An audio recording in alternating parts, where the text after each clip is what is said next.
Max Heffler, right? And Max is doing speech number 6, vocal variety.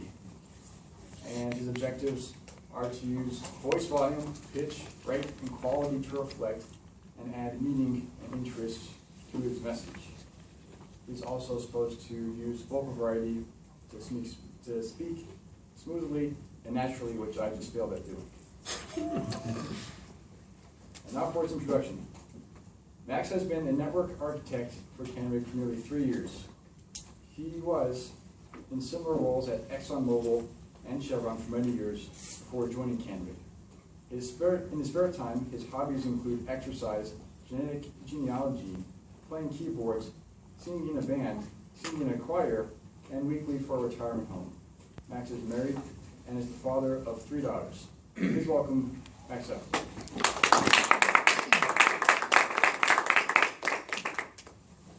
Mr. Toastmaster, distinguished guests, and fellow members. My speech was titled The Power of Stress, but I changed it to the Inexplicable Power of Stress. Stress will kill you, or it may save your life. I want you to raise your hand in the past year if you've had a very slight amount of stress. Anyone? How about a moderate amount of stress? Or how about a lot of stress? Yeah, I know, me too. It's long been accepted that stress is not good for your health. It's blamed for all sorts of diseases and illnesses like the common cold to heart disease. However, new research suggests that perhaps it's not the actual stress that's the problem, but the way that we believe it's harmful to us. If you believe that stress impacts your health, you're raising your risk of heart attack. There have been many studies that have connected stress with heart disease, and there have only been a few studies, recent studies, that show how the perception of stress may affect the health with respect to heart disease. One study tracked 30,000 adults in the United States for 8 years, and they started asking people, how much stress have you had in the past year? And then they asked, do you believe that the stress is harmful to you, to your health? And they used public records to see who had died during that year. And the bad news first, people who experienced a lot of stress in the previous year had an increased risk of dying. But it was only true for people that also believed that it was harmful to their health.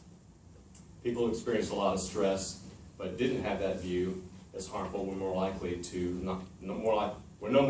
die. In fact, they had the lowest risk of any group, including those that had a moderate amount of relatively little stress. The researchers estimated that over the 8 years that they were tracking people, Americans died prematurely, not from stress, but from the belief that stress is harmful to you. And over 20,000 deaths a year, if accurate, would make believing stress to be the 15th largest killer in the United States, which would be more than skin cancer, HIV, AIDS, and homicide. Now, your heart may be pounding, you might be breathing fast, you might break out in sweat, and normally we interpret these physical changes as anxiety or that we're not coping well with the pressure. But what if you viewed them instead as signs that your body was energized and was prepared to meet the challenge? A study that was conducted at Harvard is exactly what participants were told before the study. Before they went through the test, they were taught to rethink their stress response as helpful. They're breathing faster? No problem.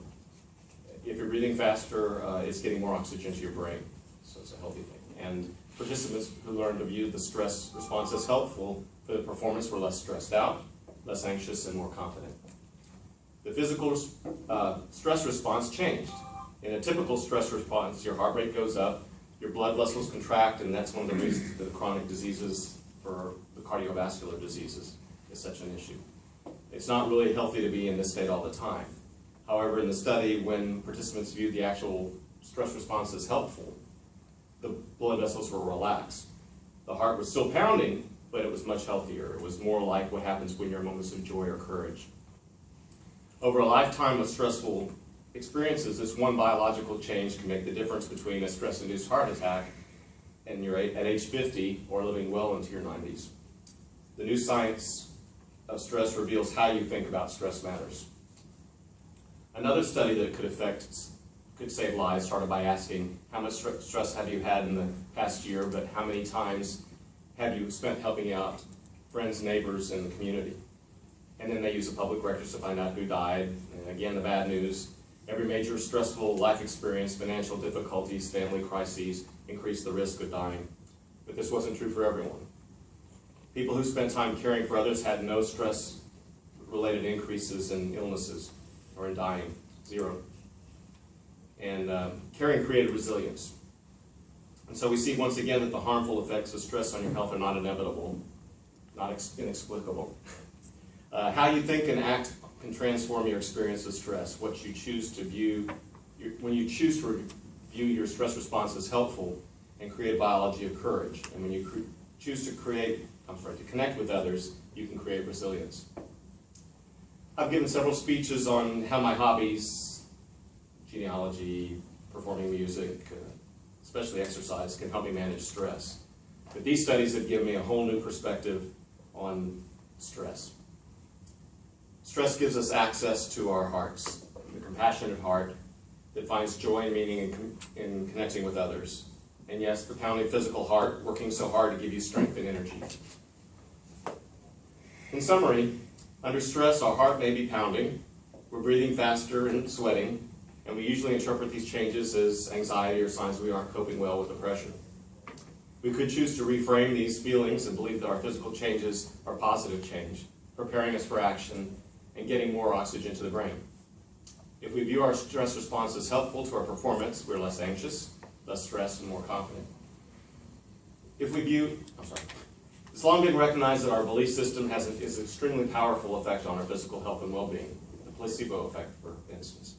So the next time you feel stressed, remember that the changes in your body are actually helping you to rise to the challenge. When you treat stress in that way, your body believes you, and the response becomes healthier. Stress will kill you, or it may just save your life. Thanks.